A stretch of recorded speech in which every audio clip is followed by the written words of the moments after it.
శ్రీమాత్రే నమః. శ్రీగురుభ్యో నమః. గణానాం త్వా గణపతిం భవామహే కవిం కవీనాం వస్త్రవస్తవం జ్యేష్ఠరాజం బ్రహ్మణాం బ్రహ్మణత్రాన సున్వందోతి పిత్తీరచాదనం.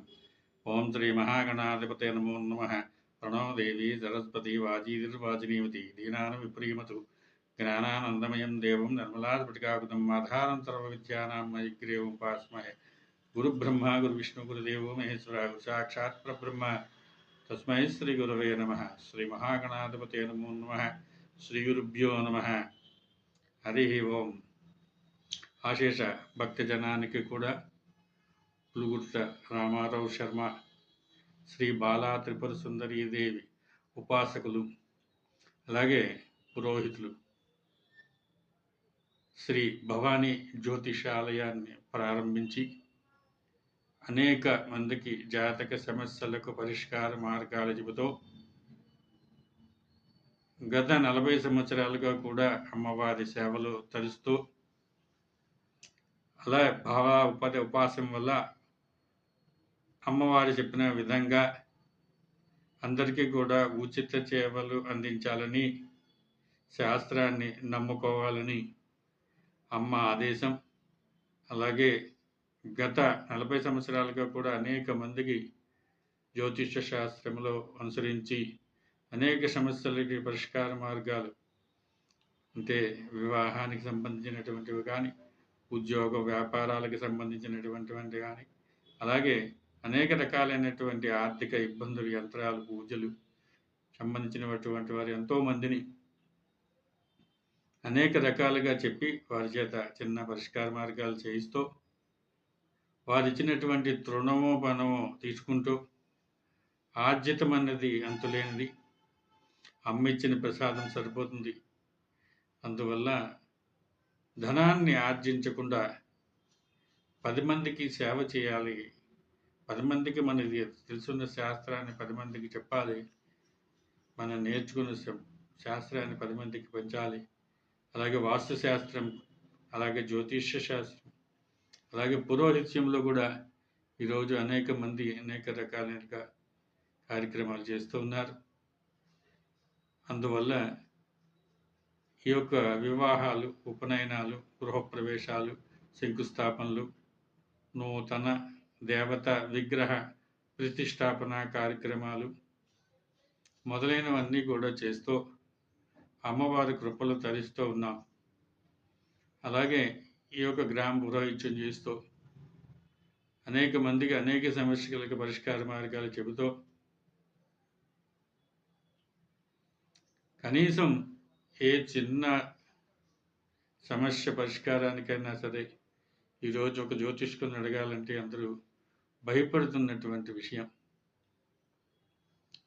ఇక్కడ భక్తులందరూ గమనించుకోవాలి, ఎంత పెద్ద వైద్యుడి దగ్గరికి వెళ్ళినా వైద్యానికి తగినటువంటి మందులు రాసిస్తారు, దాన్ని మనమే కొనుక్కోవాలి. ఆ మందుల యొక్క క్వాలిటీ మంచిగా లేకపోతే ఆరోగ్యం సెట్ కాదు. అలాగే జ్యోతిష్కుడు చెప్పినటువంటి విషయాల్లో సరి అయినటువంటి ప్రమాణాల్లో పరిష్కార మార్గం చేయించుకుంటే తప్పక విజయం లభిస్తుంది. ఇక్కడ జ్యోతిష్ శాస్త్రంలో, పురోహిత్యంలో కానీ, గృహప్రవేశాది కార్యక్రమాల్లో కానీ, శంకుస్థాపనలో కానీ ఒక విధి విధానాలంటూ మన పూర్వీకులు చెప్పారు. ఆ విధంగా చేసుకోవాలి. శంకుస్థాపన చేసేటప్పుడు కంపల్సరిగా శంకువుతో పాటు మంచి యంత్ర ప్రతిష్టాపన చేయాలి. అప్పుడు వాస్తు దోషాలకి నివారణ ముందుగానే మనకి జరుగుతుంది. అలాగే వివాహ క్రియల్లో కూడా సక్రమంగా వివాహాన్ని చూడాలి, ముహూర్తాన్ని, ఇలాంటివన్నీ కూడా జ్యోతిష్ శాస్త్రంలో ఉన్నాయి.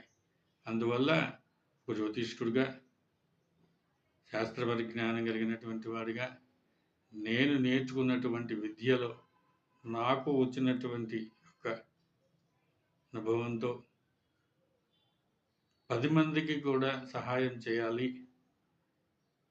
వారి వారి ఇబ్బందులను సూక్ష్మంగా, ధన వ్యయం లేకుండా, ఏదో ఖర్చు పెట్టుకోవాలి, ఎంతో అయిపోతుంది అని ఎక్కడ శాస్త్రంలో ఏమీ లేదు.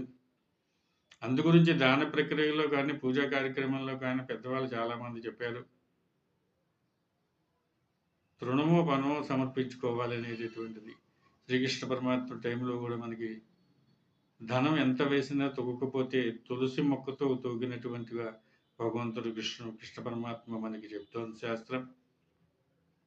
భక్తి ఉంటే ఎక్కడైనా మనసులో నమ్మకం ఉంటే ఈ మనిషి ద్వారా, ఈయన చెప్పిన ద్వారా జరుగుతాయి. ఒక్కసారి అడుగుదాం. ఏం చెబుతారో దాని ద్వారా మనం ఆ మార్గాన్ని అనుసరిద్దాం అనేటటువంటిగా తెలుసుకొని ఈ వయసులో కూడా 10 మందికి సహాయం చేయాలి. అమ్మవారి యొక్క ఆనతి ప్రకారంగా భవానీ జ్యోతిష్యాలయాన్ని ప్రారంభించి అందరికీ కూడా వారి యొక్క పుట్టిన తేదీ, సమయాన్ని అనుసరించి, గ్రహాలను అనుసరించి ఏదైనా కానీ పొరపాటు ఉంటే చక్కగా చిన్నటువంటి సమస్యలు మనకి జ్యోతిష్ శాస్త్రంలో చాలామంది చెబుతుంటారు. నువ్వులు దానం చేయండి, పెసలు కంచం ఇవ్వండి, హోమంలో సమర్పించండి, అలాగే ఒక బ్రాహ్మణుడికి కాస్త దక్షిణ ఇవ్వండి, అలాగే ఈ గోత్రనామాలతో పలానా చోట ఇన్ని రోజులు పూజకి వెళ్ళండి. భక్తితో మాత్రమే మనం సాధించాలి ఏదైనా సరే. అలాగే బ్రాహ్మణులు స్వయంగా చేసేవి కొన్ని ఉంటాయి, మీతను మీరు చేసుకునేవి కొన్ని ఉంటాయి. అందు గురించి అని చెప్పేసి మేము ప్రిస్క్రిప్షన్ అంటే రాయడం మాత్రమే చెబుతాం. అలాగే మీరు ఆ వైద్యానికి సరిపడినటువంటి వైద్యాన్ని చేయించుకుని చక్కగా లాభాలు పొందాలి. అలాగే వివాహాది శుభ కార్యక్రమాలు కానీ, గృహప్రవేశాలు కానీ చేయడం. అలాగే ప్రతి వారికి కూడా ఉన్నటువంటి అనుమానం, నేను అన్నటువంటి ప్రశ్న, నేను ఏం చేయాలి? ఇప్పుడు నేను అన్నది ఉన్నాను కదా, ఈ నేను అన్నది ఏ వ్యాపారం చేయాలి, ఏ ఉద్యోగం చేయాలి,